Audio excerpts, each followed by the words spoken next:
el humo ondulante y graso del petróleo ardiendo. Aquella tarde, la ciudad quemada respiraba con dificultad. El aire estaba inusitadamente seco, las paredes de las casas irradiaban calor, las llamas, ya saciadas, aparecían ora en un lugar, ora en otro, dando cuenta con pereza de todo lo que podía arder. En el interior de los edificios que aún seguían en pie el humo flotaba y salía en corrientes lentas y finas por las ventanas sin cristales y los tejados agujereados. Ladrillos y pedazos de estuco desprendidos de las paredes se amontonaban, aún ardientes, en la penumbra de los sótanos, despidiendo una luz rojiza y centelleante. Parecía que las manchas de isol vespertino sobre los muros de los edificios y las nubes cárdenas que se veían a través de las brechas formaban parte del incendio y eran inseparables del fuego prendido por los hombres. El olor a pintura calcinada, a cal y a piedra recalentada mezclado con la hediondez que desprendían el carbón bañado en agua y los plumones calcinados helaban el alma. Un silencio hueco y extraño dominaba la ciudad, siempre ruidosa y charlatana. El cielo, en cambio, parecía estar menos alejado de la tierra que en tiempos de paz, se había acercado a las calles y plazas de Stalingrado como se aproxima, cuando anochece, a la estepa, a la taiga, a los campos y al mar. Mijaíl Sidorovich se alegró mucho de ver a Sofía Osipovna. Es sorprendente, comentó, el techo de mi habitación está intacto, e incluso el cristal de la ventana permanece en su sitio, tal vez sea el único en toda la ciudad. Vayamos a mi casa. Una vieja pálida de ojos llorosos les abrió la puerta. Permítame presentarle a Agripina Petrovna, la encargada de mi hacienda, dijo Mostovskoya Sofía Osipovna. Entraron en una habitación limpia y ordenada cuyo ambiente contrastaba de un modo asombroso con el caos que reinaba afuera. Antes de nada, cuénteme qué sabe acerca de los amigos que tenemos en común, pidió Mostovskoy mientras ofrecía un sillón a Sofía Osipovna. Supe por Melnikova, una vecina de los Aposnikov, que María Nikolayevna había perecido durante el primer bombardeo. ¿Pero qué hay de los demás? ¿Cómo se encuentra Alexandra Vladimirovna? Su casa está destruida, estuve allí. En cuanto a los Aposnikov, nadie tiene noticias. Es cierto, la pobre Marusia murió, dijo Sofía Osipovna. Le contó a Mostovskoy que Senia había acompañado a su madre a Kazán, a casa de los Trum, y que Vera, la hija de María Nikolayevna, se había negado a marcharse con ellas porque no quería dejar solo a su padre. Había ido a vivir con él en la central eléctrica, tenía quemaduras leves en la frente y en el cuello, pero afortunadamente había salvado el ojo herido. ¿Y qué sabemos de aquel joven ceñudo? Seriosa, creo que se llamaba, preguntó Mostovskoy. Figúrese, me lo encontré ayer por pura casualidad cerca de la fábrica de tractores. Marchaba con la tropa en formación y solo me dio tiempo de decirle unas pocas palabras. Me contó que había estado 5 días luchando, y que su unidad de morteros se dirigía a las afueras de la colonia de la fábrica de tractores para volver a tomar allí posiciones de defensa.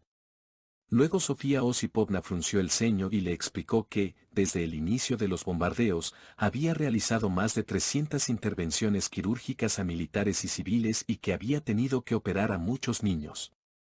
Dijo que eran relativamente pocas las heridas producidas por los cascos de las bombas, la mayoría eran fracturas de extremidades, de cráneo y de caja torácica causadas por los cascotes de los edificios en el momento de derrumbarse. El hospital en que trabajaba Sofía Osipovna ya se había instalado en la otra orilla del Volga, en Saratov. Ella se había quedado un día más en Stalingrado porque tenía asuntos que resolver, entre ellos hacerse cargo de una parte de los bienes del hospital que había que enviar al caserío Burkovsky, situado más allá del Volga. Mostovskoy era otro de los asuntos que la habían retenido en la ciudad, ya que había prometido a Alexandra Vladimirovna encontrarle y hacerle llegar su invitación para ir a Kazán. Gracias, dijo Mostovskoy, pero no pienso marcharme. Pues es hora de que lo haga, podría ir conmigo en un coche del hospital hasta Saratov, propuso Sofía Osipovna. Unos camaradas del comité regional ya se ofrecieron para ayudarme a marchar, pero de momento no tengo intención de hacerlo. Entonces, ¿cuándo? ¿Para qué se va a quedar aquí si toda la población civil está tratando de cruzar al otro lado del Volga?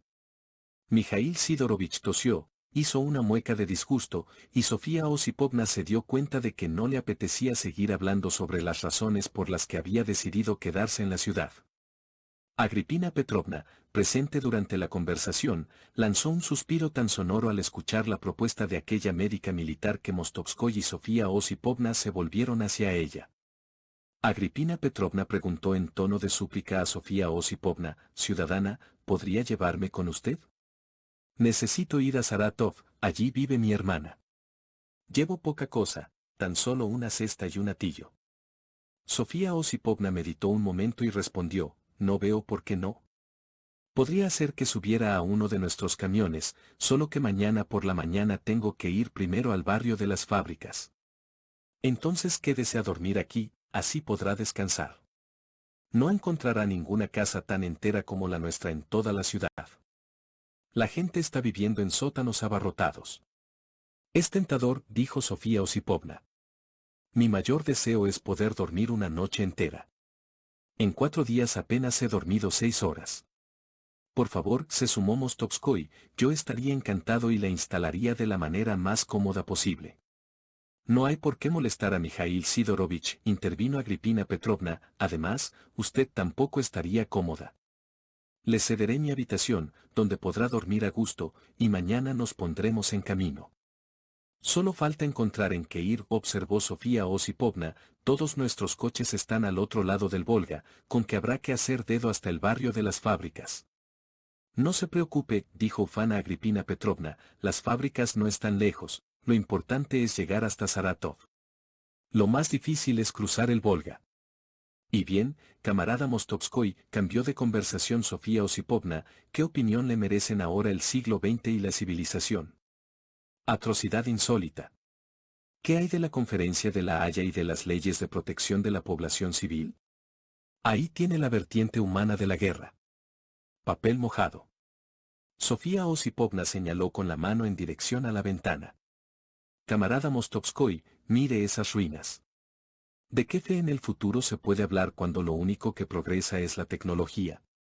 La ética, la moral y el humanismo pertenecen a la edad de piedra. El fascismo ha hecho resurgir las atrocidades de la época primitiva, hemos retrocedido 50.000 años, tremendos pensamientos los suyos». Se sorprendió Mostovskoi. «Intente dormir antes de que empiece el bombardeo nocturno, tal vez el descanso consiga que recupere cierto optimismo». Sin embargo, aquella noche Sofía Osipovna tampoco habría de dormir. Al anochecer, cuando en el cielo brumoso comenzaron a zumbar los motores de los bombarderos alemanes, alguien llamó con fuerza a la puerta. Era un soldado joven quien, al entrar, anunció a Mostovskoi, «Camarada Mostovskoi, vengo a buscarle. De parte del camarada Krimov. Traigo una carta para usted».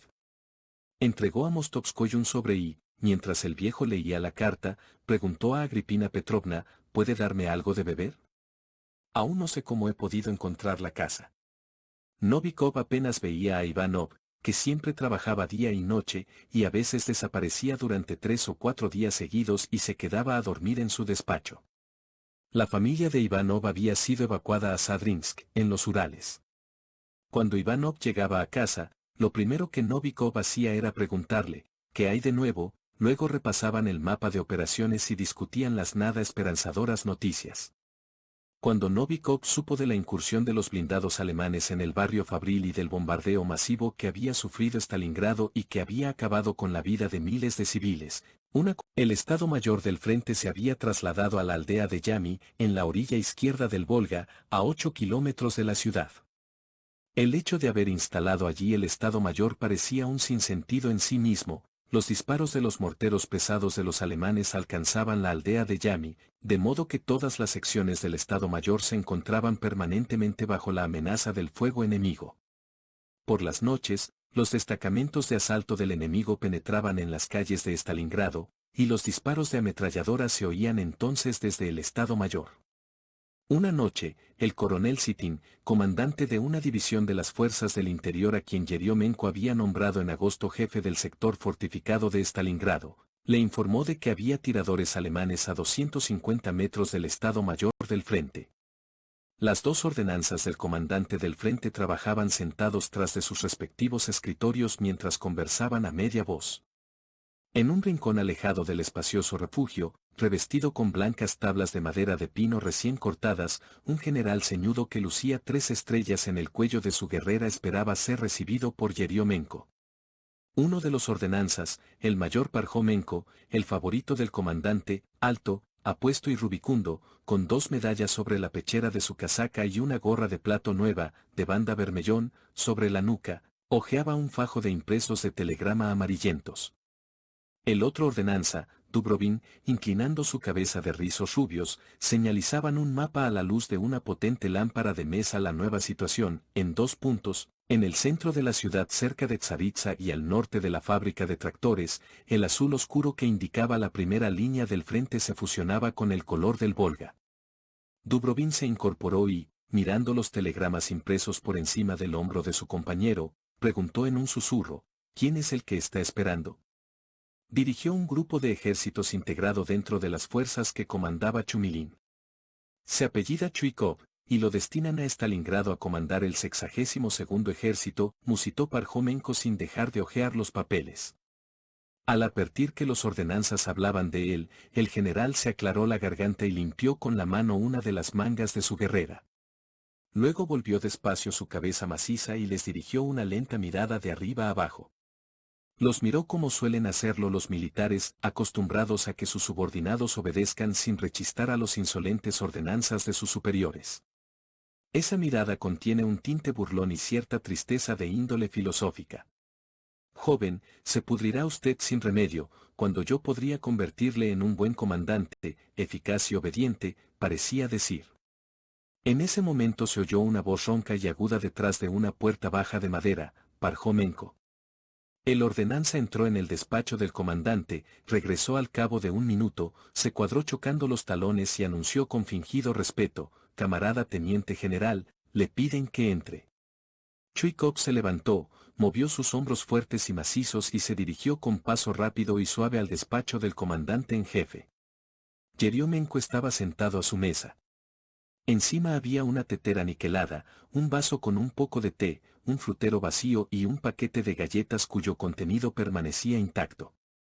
El resto de la superficie lo cubría un plano de Stalingrado sembrado de flechas, círculos y triángulos que indicaban cifras, notas y marcas. Al entrar, el general se cuadró cual soldado junto a la puerta e informó con una voz de bajo algo sorda, camarada comandante del frente, el teniente general Chuikov. Bien, lo interrumpió Yeriomenko torciendo el gesto en una sonrisa. Chuikov, ¿crees que no te he reconocido? Entonces el teniente general sonrió a su vez y le saludó, buenas tardes. Siéntate, Chuikov, siéntate, por favor, invitó Yeriomenko. Apartó del lugar donde se había sentado Chuikov un cenicero lleno de restos de manzana y colillas aplastadas, apoyó el pecho en el borde de la mesa y sopló la ceniza del mantel. Yeriomenko conocía al general Chuikov desde antes de la guerra. Había tenido la oportunidad de constatar su natural impulsivo, su brusquedad, rapidez y arrojo durante unas maniobras en la circunscripción militar de Bielorrusia. A finales de julio, antes de que Yeriomenko llegara a Stalingrado, Chuikov comandaba un grupo de ejércitos. Tras sufrir algunos reveses, el 7 de agosto sus unidades se integraron en las fuerzas que dirigía Chumilov. Sin embargo, aquellos fracasos de Chuikov no preocupaban a Yeriomenko, pues sabía que una larga carrera militar no se construye únicamente con victorias. Aquellos dos hombres, unidos por un destino común, siempre sabían el uno del otro sin necesidad de mantener un estrecho contacto, y en este sentido Yeriomenko estaba al corriente tanto de los éxitos y los fracasos de Chuikov en la guerra de Finlandia, como de su actividad diplomática en China. Para sus adentros siempre se había sorprendido de que Chuikov se dedicara a la diplomacia, pues creía que su carácter no casaba en absoluto con la condición de hombre de Estado. A juicio de Yeriomenko, Chuikov había nacido para las fatigas de la guerra y estaba dotado de una firmeza inquebrantable, así como de una enorme capacidad de resistencia, fuerza de voluntad, tenacidad y coraje. Durante los difíciles días del otoño de 1942, Yeriomenko había apoyado ante Stalin la candidatura de Chuikov para ocupar la comandancia del 62º Ejército. El alto mando había aprobado al fin su nombramiento. Trabajaremos juntos, dijo Yeriomenko al tiempo que posaba la gran palma de su mano sobre el plano de Stalingrado. Esta va a ser tu hacienda. Sonrió y añadió, sé que fuiste diplomático, pero ahora debes olvidarte de esa experiencia, estos son los alemanes y estos somos nosotros. Yeriomenko examinó el plano de la ciudad, luego miró a Chuikov y de pronto preguntó con aspereza, ¿qué pasa? ¿Haces gimnasia todos los días para no engordar? ¿Se encuentra bien, mi comandante? Preguntó Chuikov con ojos sonrientes dibujando con las manos la tripa del general. ¿Qué le voy a hacer? Se quejó Yeriomenko, tengo un carácter tranquilo, ya no soy joven, me paso día y noche sentado en este subterráneo, además, desde que me hirieron me cuesta caminar. Yeriomenko, con el prosaísmo propio de un presidente añoso de Kolhoz, le explicó a Chuikov cuáles eran los recursos de los que disponía el 6Z. Grados ejército y qué era lo que se esperaba de él y de su comandante. Sabes, decía deslizando el dedo por el mapa mientras resumía la situación del frente, ve a verlo tú mismo, enseguida lo entenderás. Hasta la idea de que no habrás de combatir en la estepa sino en la ciudad. Olvídate de que el Volga tiene dos orillas. A partir de ahora solo tiene una, la derecha. ¿Entendido? Sí. Te aconsejo que te olvides de la orilla izquierda. Yeriomenko era poco amigo de las palabras altisonantes. Tenía el convencimiento de que las personas iban a la guerra llevando a cuestas el bagaje de su experiencia vital, y los soldados le apreciaban por ello. En un momento de peligro, ante la tropa en formación transida de frío, cuando jóvenes capitanes y mayores esperaban del general una arenga grandilocuente, Yeriomenko arrugaba la nariz, sonreía y les hablaba sobre el tabaco, las botas y las esposas fieles e infieles que habían dejado en casa. Yeriomenko miró de hito en hito a Chuikov y dijo, ¿comprendes cuál es tu misión? Sé que tienes coraje. No te dejarás arrastrar por el pánico, eso también lo sé. Chuikov escuchaba con el ceño fruncido y el cuerpo en tensión, sosteniendo la mirada. La sangre le había fluido a las mejillas, a su robusto cuello, a su frente broncínea. De repente el corazón le dio un brinco, pues de pronto fue consciente de que allí se trataba de cosas infinitamente más trascendentes que la simple defensa de una ciudad. Sacudió la cabeza y dijo, puedo asegurar al Consejo Militar del Frente, y a través de este a todo el pueblo soviético, que sabré morir con honor.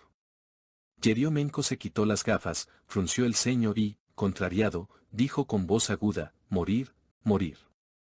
Es muy fácil morir en la guerra, bien lo sabes. Sin embargo, no te he hecho venir para que mueras, sino para que pelees. Chuikov, obcecado aún, volvió a sacudir sus rizos y dijo, defenderé Stalingrado, y si debo morir, lo haré con honor. Cuando llegó el momento de la despedida, ambos estaban ligeramente turbados. Yeriomenko se levantó y dijo alargando las palabras, Chuikov, no me falles. Por un momento pareció que iba a abrazarlo y darle su bendición para aquella tremenda proeza. Sin embargo, Yeriomenko, exasperado, pensó, otro en su lugar habría pedido más efectivos, blindados y artillería, me habría exprimido hasta la última gota, pero él no ha pedido nada. Te lo advierto, no tomes decisiones improvisadas. Uno se precipita y luego se arrepiente, ¿me equivoco? Chuikov sonrió y su expresión se volvió aún más ceñuda, lo intentaré, pero ya conoce mi carácter. Cuando Chuikov, con semblante adusto, cruzó la antesala de aquel despacho subterráneo, los dos ordenanzas se levantaron de un salto y se cuadraron a su paso. El general, por su parte, ni siquiera se dignó mirarlos y abandonó el refugio por una empinada escalera de madera, rozando con sus anchos hombros las paredes de tierra. Al salir a la superficie, pestañeó un momento hasta que sus ojos se acostumbraron al brillante sol y miró a su alrededor. Enfrente se extendían los robledales y los campos de la cuenca de Aktuba, con sus casas de madera de color gris. En la lontananza, más allá del resplandeciente Volga, blanqueaba Stalingrado, la ciudad destruida parecía llena de vida, marmórea, majestuosa y elegante. Sin embargo, Chuikov, mientras ella contemplaba con una mano apoyada sobre su frente, como una visera, sabía que estaba muerta y arrasada. Entonces, ¿por qué aquellas ruinas parecían irradiar vida? ¿Acaso se trataba de una visión del pasado, de un espejismo o de una visión del futuro? ¿Cuál era el destino que le aguardaba entre aquellas ruinas? Se volvió al este y llamó a su ordenanza con voz atronadora, Fedka, el coche. Aquel rugido llegó hasta el interior del refugio. El ordenanza Dubrovin comentó en un tono grave, a ese Fiodor deben de apretarle mucho las tuercas. Y aún hay quienes afirman que los ordenanzas no saben qué es la guerra. El teniente coronel Darensky llegó al cuartel general del Frente Sudeste, en Yami. No obstante, casi todos sus compañeros del Estado Mayor del Frente Sudoeste estaban en la aldea Olhovka, en la orilla derecha del Volga, donde se organizaba un nuevo ejército, el de Stalingrado. No conocía a nadie en Yami. Al atardecer Darensky se topó con un antiguo compañero de la sección de operaciones, ahora teniente coronel. Este le explicó que Yeryomenko, hasta la fecha comandante en jefe de los frentes Sudeste y Stalingrado, iba a ocuparse solo del Sudeste, integrado por los ejércitos bajo el mando de Chumilov y Chuikov, y cuyo cometido era defender la ciudad y las regiones de la estepa y los lagos desde Stalingrado hasta Astrakán. Al parecer, el nuevo comandante que debía asumir el mando del frente al norte de la ciudad ya estaba en camino, a tenor de los rumores, el elegido era Rokossovski, el hombre que había vencido a los alemanes cerca de Moscú durante el invierno de 1941. El Estado Mayor del Frente esperaba con angustiosa impaciencia la llegada de la división comandada por Rodimtsev, general de la Guardia. Sin embargo, aquel desasosiego y el estado de tensión reinante en el Estado Mayor de Yeryomenko no tenían punto de comparación con lo que experimentaban los combatientes emplazados en la orilla derecha, en Stalingrado. El 10 de septiembre los alemanes comenzaron el asalto definitivo a la ciudad. Dos ejércitos germanos, el 6 grados y el 4 acorazado atacaron Stalingrado desde el sur, el oeste y el norte con el apoyo de la aviación. En aquella ofensiva el enemigo contaba con más de 100.000 hombres, 500 carros de combate, alrededor de 1.500 piezas de artillería y 1.000 aviones. El octavo ejército italiano cubría el avance de las tropas alemanas en el norte y las divisiones del 6 grados cuerpo hacían lo propio en el sur. El ataque principal partía desde Seliona Poliana, Peschanka y Verkhnaya Yeltsanka en el sur y desde Gorodistche y Ginrak en el oeste. Simultáneamente, el enemigo aumentó la presión en el sector de la fábrica de tractores y las colonias del Octubre Rojo desde el norte. Como consecuencia de los potentes golpes que en aquellos días claros de septiembre descargaba el martillo de la ofensiva alemana desde el sur y el oeste, la defensa del 62º Ejército Soviético se fue reduciendo y replegando hacia el Volga.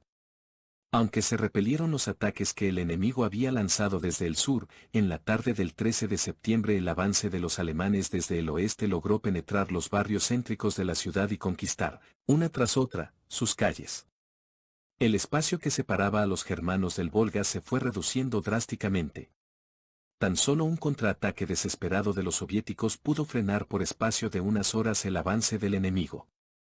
La fábrica de tractores, la barricada y la Octubre Rojo seguían bajo el control del 62º Ejército, además de una franja costera de 10 kilómetros de largo y no más de 2 o 3 de ancho que la separaba del centro de la ciudad.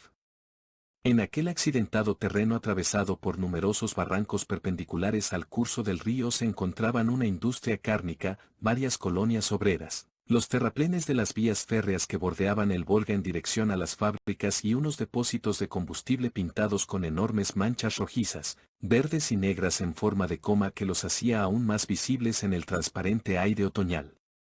En aquel mismo sector había una elevación de terreno que dominaba la ciudad y el río. Los militares la llamaban Kota 102 y los habitantes de Stalingrado, Mamay Kurgan. Tras varias semanas de combates, los civiles, habituados ya a leer los mapas militares, pasaron a denominar la Kota 102 y los combatientes, hermanados con la ciudad, empezaron a llamarla Mamay Kurgan. Más al sur, en el centro de Stalingrado, la franja de tierra que ocupaba el 62º Ejército seguía estrechándose. Una parte de las calles del centro había caído en poder de los alemanes, y desde el sector de los embarcaderos y el monumento a Holzunov, hacia la desembocadura del Tsaritsa en el Volga y el elevador de granos, aquella franja se reducía a la nada. Los alemanes habían llegado al Volga. Hacia mediados de septiembre, los extensos barrios industriales del sur de Stalingrado, el de la central eléctrica, la fábrica 95 y las aldeas Beketovka y Krasnoarmeysk, protegidos por los ejércitos 64 y 37, quedaron aislados del centro de la ciudad.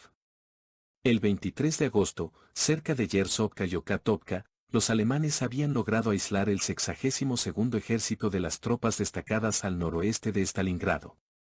En consecuencia, se había visto dentro de un cerco enemigo de 50 kilómetros cuadrados en forma de herradura cuyos extremos tendían a acercarse. Al este se encontraba el Volga y al norte, al oeste y al sur, las divisiones alemanas. Durante aquellos días, el puesto de mando del 62º ejército cambió de ubicación 3 veces. Desde la cota 102, después de que el enemigo se lanzara a su conquista, el Estado Mayor se había trasladado a una mina junto al río Tsaritsa. Una vez los alemanes consiguieron también alcanzarla, el comandante del ejército ordenó trasladar el Estado Mayor hasta un despeñadero sobre el Volga, cerca de la fábrica Octubre Rojo, al pie de los tanques de combustible. No hacía falta tener conocimientos en materia militar ni demasiada imaginación para figurarse, con solo echar un vistazo al mapa, los sentimientos y el estado de ánimo de los oficiales de aquel ejército atrapado en un cerco enemigo que se iba estrechando con cada hora que pasaba. Antes de que llegaran los refuerzos, Chuikov solo tenía a su disposición divisiones de fusileros mermadas por las bajas, brigadas acorazadas extenuadas, unidades de infantería de marina, de cadetes y destacamentos de la milicia para hacer frente a los 100.000 hombres que el mando alemán había destinado para emprender el asalto a la ciudad. En la mañana del 14 de septiembre las tropas soviéticas contraatacaron en el sector central del frente e hicieron retroceder al enemigo. Sin embargo, gracias a la potencia de sus blindados y aviones, los alemanes lograron neutralizar el avance soviético y continuaron el asedio de los barrios del centro. Antes de las 3 de la tarde, tropas alemanas ocuparon la estación de tren Stalingrado y ampliaron considerablemente la brecha que habían abierto en el centro de la ciudad.